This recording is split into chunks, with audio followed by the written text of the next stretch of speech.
Internacional de la Real Academia Europea de Doctores. Vamos a hablar de un libro que él ha coordinado que se llama La Gran Pausa. Es decir, es una radiografía de uno de los momentos más complejos en las últimas décadas. Buenos días en México, buenas tardes allá en España. ¿Cómo está? Buenas tardes, doctor. Buenas tardes y buenos días. A ver, La Gran Pausa.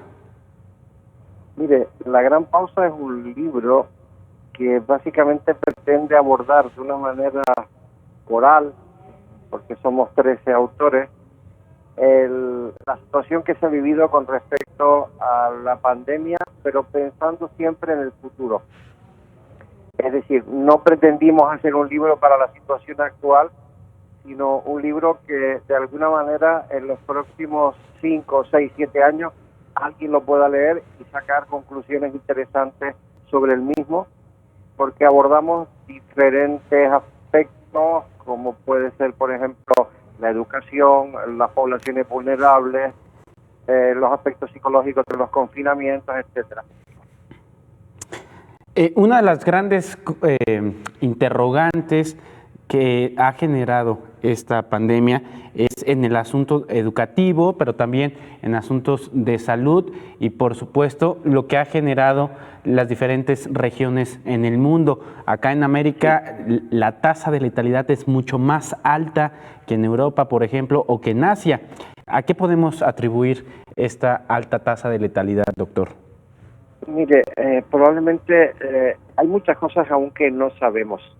Es decir, estamos viendo, por ejemplo, que en determinados lugares del mundo la afectación es más suave que en otros. Estamos viendo que en unos lugares hay una mayor cantidad de efectos posteriores a la infección que en otros. Es más, estamos viendo que el comportamiento del virus no es exactamente igual en todos los lados y hay muchas cosas que yo creo que aún no sabemos. Desde el punto de vista clínico, estamos recibiendo noticias francamente peculiares, por ejemplo, de infecciones, o más que de infecciones, de situaciones que se dieron a posteriori, una vez que la persona fue infectada, y efectos secundarios que no eran esperables en una situación de una infección respiratoria como aparentemente era este virus. Claro. Hasta antes de la pandemia era muy difícil abordar temas reflexivos sobre hacia dónde íbamos como humanidad. La Gran Pausa, me parece además un título extraordinario. ¿A qué nos ha obligado? ¿Qué estamos pensando y qué no estamos dialogando o debatiendo y que deberíamos de estarlo haciendo, doctor? Esa es una muy buena pregunta. De hecho, yo creo que una de las cosas a las que nos ha obligado es fundamentalmente a pararnos a pensar si como sociedad hemos cumplido la misión que supuestamente tenemos hacia nuestros semejantes. Y pongo un ejemplo muy concreto.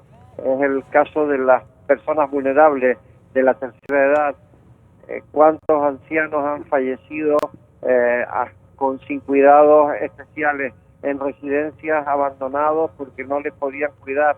O tener que elegir entre que viva un anciano o viva un joven porque no había suficientes medios para mantener con vida a ambos. Es decir, yo creo que esa es una historia que claramente nos ha enseñado esta situación en la que estamos. Otra cosa que nos ha enseñado es que los gobiernos no pueden nunca escatimar en salud.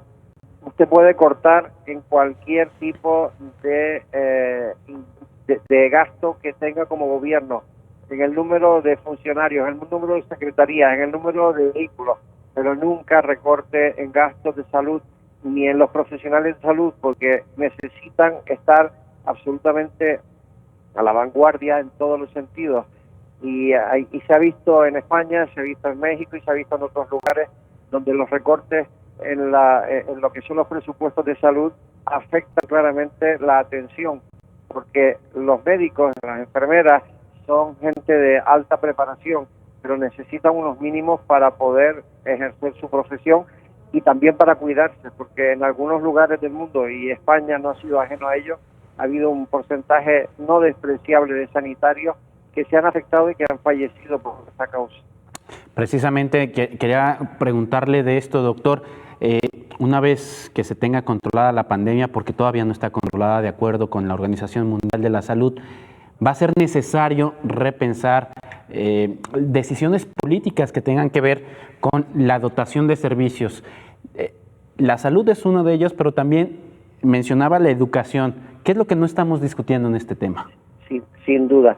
Mire, yo creo que la salud, usted lo ha dicho y yo lo dije antes, es básica, pero la educación es el segundo aspecto donde no se puede ni recortar ni descuidar, porque necesitamos poblaciones educadas que serán las que entenderán mejor las medidas que se toman para protegerlos.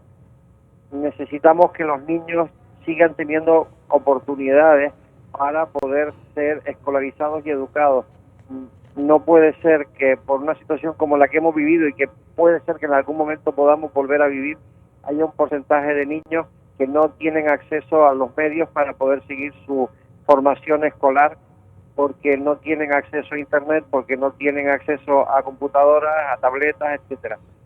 De hecho, nosotros a partir de la publicación del libro hemos promovido la elaboración de un manifiesto sobre el derecho universal de uso de internet como un derecho humano, y estamos un poco en esa línea tratando de abrir una brecha para que el mundo tome conciencia que esa es una situación que no puede seguir sucediendo. Claro, también quisiera preguntarle, doctor, en materia económica, ¿valdría la pena estarse cuestionando el modelo económico en el que estamos? Yo creo que esa siempre es una reflexión que probablemente nos hacemos. Seguramente no hemos inventado hasta ahora ningún modelo mejor que el que tenemos y que se haya demostrado que funcione, pero que evidentemente hay que adaptarlo, hay que estudiar cómo mejorarlo y cómo hacer que, sobre todo, que el Estado pueda ayudar y de alguna forma evitar que situaciones que hemos vivido en estos momentos de crisis internacional se den. Yo le pongo un ejemplo que para mí ha sido terrible: ver en Europa, ver en España colas de personas buscando alimentos de los bancos de alimentos. Evidentemente eso me parece absolutamente increíble. Me parece increíble que realmente con solo 3 meses de pausa o de parada en el mundo hayamos conseguido que la mitad de la población afectada se vea sin empleo. Es decir, yo creo que hay muchas cosas que pensar y entre ellas probablemente habrá que buscar que los países empiecen a entender que hace falta ayudas colectivas, que no... mira, hay una frase que yo repito mucho y es que cuanto antes nos demos cuenta que en lugar de el yo tenemos que poner a funcionar el nosotros, probablemente ganaremos antes, porque lo que está claro es que la resolución individual de este tipo de cosas no va a funcionar. Claro, por último, me queda un minuto, doctor. Quisiera preguntarle, ustedes ya han venido en desescalada desde hace un par de semanas, incluso ya llevan un mes. Sin embargo, hay posibles rebrotes. ¿Cómo actúa el miedo sobre la población? Mire, es difícil. El miedo está funcionando en determinados segmentos de edad, pero los jóvenes no tienen miedo. Los jóvenes se siguen sintiendo invulnerables y están saltándose todas las protecciones recomendadas, el uso de tapabocas, la distancia social, etcétera. Esa situación en la gente mayor claramente se está siguiendo, pero en la gente joven no. Y eso es un grave problema que me gustaría equivocarme, pero creo que nos va a traer algunos rebrotes importantes en las próximas semanas. Perfecto, pues muchísimas gracias. Ahí tiene usted al doctor José Ramón Calvo, presidente de la Organización de Cooperación, el Instituto de Cooperación Internacional de la Real Academia Europea de Doctores, quien presenta el libro La Gran Pausa, del que es coordinador. Muchísimas gracias, doctor, por estos minutos. Gracias a usted, nomás. Bueno, nosotros continuamos con la información. Ahí tiene usted esta entrevista que realizamos con este especialista en un libro que